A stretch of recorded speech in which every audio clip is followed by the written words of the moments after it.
घड़ी में दोपहर के ठीक 12 बज रहे थे। जगह कराची, पाकिस्तान। तारीख 1 मार्च 2022। अख्तर कॉलोनी की भीड़-भाड़ वाली सड़कों के बीच क्रिसेंट फर्नीचर नाम की एक साधारण सी दुकान है। दुकान का मालिक जावेद अखुंद अपनी कुर्सी पर बैठकर ग्राहकों का इंतजार कर रहा है। पिछले 23 सालों से वो इसी तरह एक आम आदमी की जिंदगी जी रहा है, लेकिन उसे नहीं पता कि आज उसकी दुकान पर कोई फर्नीचर खरीदने नहीं, बल्कि उसकी सांसें खरीदने आ रहा है। सड़क पर एक मोटरसाइकिल आकर रुकती है। पीछे बैठा शख्स उतरता है, दुकान में दाखिल होता है और बिना एक भी शब्द बोले जावेद अखुंद के सिर और सीने में गोलियां उतार देता है। फिर वो बाइक पर बैठते हैं और कराची की गलियों में धुएं की तरह दृश्य हो जाते हैं। पाकिस्तानी मीडिया इसे व्यापारिक रंजिश बताता है, लेकिन दिल्ली में साउथ ब्लॉक के एक बेहद सुरक्षित कमरे में बैठे भारत के national security adviser Shri Ajit Kumar Doval जानते हैं कि मरने वाला कोई फर्नीचर वाला नहीं था, वो ज़हूर मिस्त्री था जो 1999 में IC-814 हाईजैक में सम्मिलित था। इस वीडियो में हम आपको बताएंगे कि कैसे डोभाल जी ने 23 साल बाद IC-814 प्लेन हाईजैक का बदला लिया। 24 दिसंबर 1999 काठमांडू से दिल्ली आ रही इंडियन एयरलाइंस की फ्लाइट IC-814 शाम के करीब 4 बज रहे हैं। जैसे ही प्लेन इंडियन एयर स्पेस में दाखिल होता है, 5 नकाबपोश अपनी सीटों से खड़े होते हैं। इन पांचों के कोड नेम थे चीफ, डॉक्टर, बर्गर, शंकर और सबसे खतरनाक भोला। पायलट देवी शरण ने सूझबूझ दिखाते हुए प्लेन को अमृतसर के राजा सांसी एयरपोर्ट पर उतार दिया था। प्लेन में ईंधन काफी कम था, वो उड़ नहीं सकता था। ये भारत की जमीन थी, हमारे कमांडो वहां पहुंच सकते थे। पूरे 45 मिनट तक वो प्लेन अमृतसर के रनवे पर खड़ा रहा। दिल्ली में क्राइसिस मैनेजमेंट ग्रुप की बैठक चल रही है। अफरा तफरी का माहौल है, निर्णय लेने वाला कोई नहीं है। NSG को वहां पहुंचने में समय लगेगा। पंजाब पुलिस को कार्रवाई करने को कहिए। नहीं, अगर गोलीबारी में यात्री मारे गए तो जिम्मेदारी कौन लेगा? हमें उन्हें रोकना होगा, लेकिन गोली मत चलाओ। इसी दुविधा में अमृतसर एयरपोर्ट पर एक भयानक भूल होती है। अधिकारियों ने प्लेन को रोकने के लिए रनवे पर एक फ्यूल ब्राउजर भेजा, लेकिन वो इतनी लापरवाही से चलाया गया कि हाईजैकर्स को संदेह हो गया। प्लेन के अंदर ज़हूर मिस्त्री उर्फ भोला अपना आपा खो बैठता है। उसे लगता है कि पुलिस आक्रमण करने वाली है। वो अपनी क्रूरता का प्रमाण देने के लिए 25 साल के रूपन कत्याल को उठाता है और निर्दयता से चाकू मार देता है। पायलट को विवश होकर बिना ईंधन के ही प्लेन उड़ाना पड़ता है। वो 45 मिनट भारत के इतिहास के सबसे महंगे मिनट साबित हुए। डोभाल जी बाद में कहते हैं कि अगर उस दिन हमने साहस दिखाया होता तो हाईजैकर्स वहीं मारे जा सकते थे। अमृतसर से जैसे तैसे उड़ान भरने के बाद प्लेन पाकिस्तान की सीमा में दाखिल हुआ, लेकिन संकट अभी शुरू हुए थे। ईंधन गेट शून्य की तरफ बढ़ रहा था। कैप्टन देवी शरण के पास कुछ ही मिनटों का ईंधन बचा था।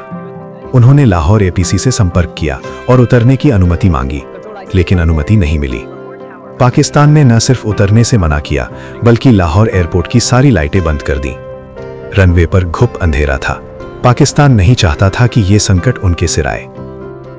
कैप्टन देवी शरण ने एक अंतिम दांव खेला। उन्होंने ATC से चिल्लाकर कहा, मेरे पास ईंधन नहीं है, मुझे रनवे नहीं दिख रहा, मैं प्लेन को किसी राजमार्ग या सड़क पर आपातकालीन उतरान करने जा रहा हूं। ये चेतावनी काम कर गई। प्लेन के अपने शहर में क्रैश होने के भय से लाहौर ATC ने तुरंत रनवे की लाइटें चालू कर दी। प्लेन लाहौर में उतरा, वहां उसे ईंधन मिला, लेकिन पाकिस्तान ने प्लेन को रुकने नहीं दिया।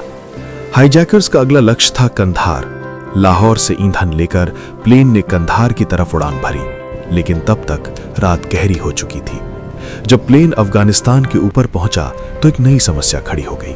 कंधार एयरपोर्ट पर रात्रि उतरान की सुविधा ही नहीं थी। वहां न रनवे पर लाइट्स थीं, न कोई नेविगेशन प्रणाली काम कर रही थी। अंधेरे में पहाड़ों से घिरे रनवे को ढूंढना असंभव था। हाईजैकर्स को समझ आ गया कि अगर उन्होंने यहां हट किया तो वो सब पहाड़ों से टकराकर मारे जाएंगे। विवशता में योजना बदलनी पड़ी। अब प्लेन को सबसे निकटतम और आधुनिक एयरपोर्ट की तरफ मोड़ना पड़ा, जहां रात में उतरान हो सके। वो जगह थी दुबई। प्लेन ने फिर से दिशा बदली और UAE के अल मिनहाल एयरबेस पर उतरा। अमृतसर की असफलता के बाद भी एक और अवसर था, दुबई।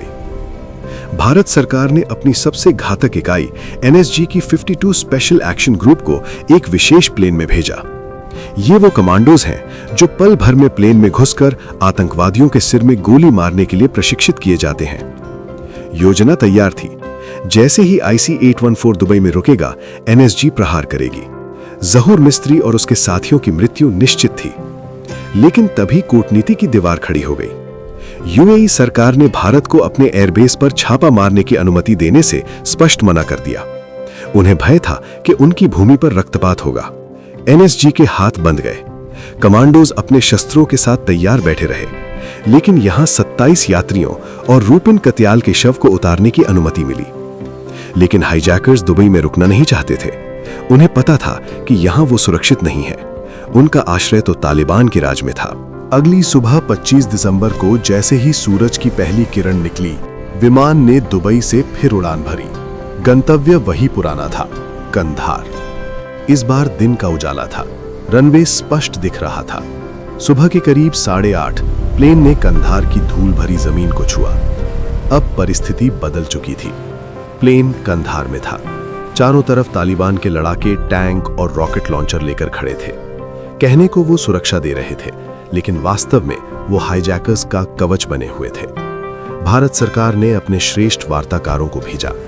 इस दल में रॉ के विवेक काटजू और IB के अजीत डोभाल सम्मिलित थे। डोभाल जी जब कंधार उतरे तो उन्होंने देखा कि कैसे ISI के अधिकारी खुलेआम रनवे पर घूम रहे थे और हाईजैकर्स को निर्देश दे रहे थे। ये आतंकवाद नहीं, ये पाकिस्तान द्वारा अघोषित युद्ध था। वार्ता के दौरान डोभाल जी ने प्लेन के अंदर जाने का निर्णय किया। डोभाल जी जब प्लेन के अंदर गए तो उनकी दृष्टि जहूर मिस्त्री पर पड़ी। डोभाल जी ने यात्रियों से कहा, घबराइए मत, भारत सरकार आपके साथ है, आप शीघ्र ही घर जाएंगे। लेकिन यात्रियों की आंखों में जो भय था वो जहूर मिस्त्री की देन था। 31 दिसंबर 1999 भारत को झुकना पड़ा। मसूद अजहर, उमर सईद शेख और मुश्ताक जरगर को छोड़ना पड़ा। बदले में यात्री मुक्त हुए। जब आतंकवादी जीप में बैठकर भाग रहे थे तो उनमें से एक ने डोभाल जी को एक व्यंग्यपूर्ण मुस्कान के साथ कहा, हमने आपके लिए एक नववर्ष उपहार प्लेन में छोड़ दिया है। डोभाल जी तुरंत सक्रिय हो गए। प्लेन की तलाशी ली गई और कार्गो होल्ड में एक अज्ञात लाल बैग मिला। उस बैग में RDX और टाइमर लगा था।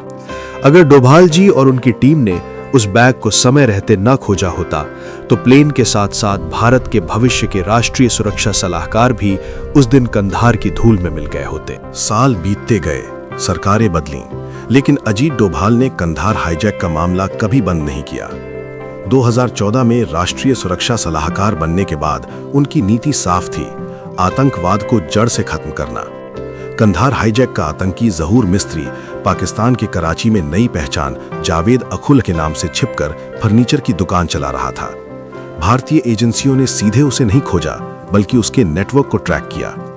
जांच में पता चला कि जैश-ए मोहम्मद के आतंकी अक्सर अख्तर कॉलोनी की एक दुकान क्रीसेंट फर्नीचर पर जाते हैं। तस्वीरों की तुलना करने पर पुष्टि हुई कि वही दुकानदार असल में जहूर मिस्त्री है। मार्च 2022 को 2 लोग बाइक से आए।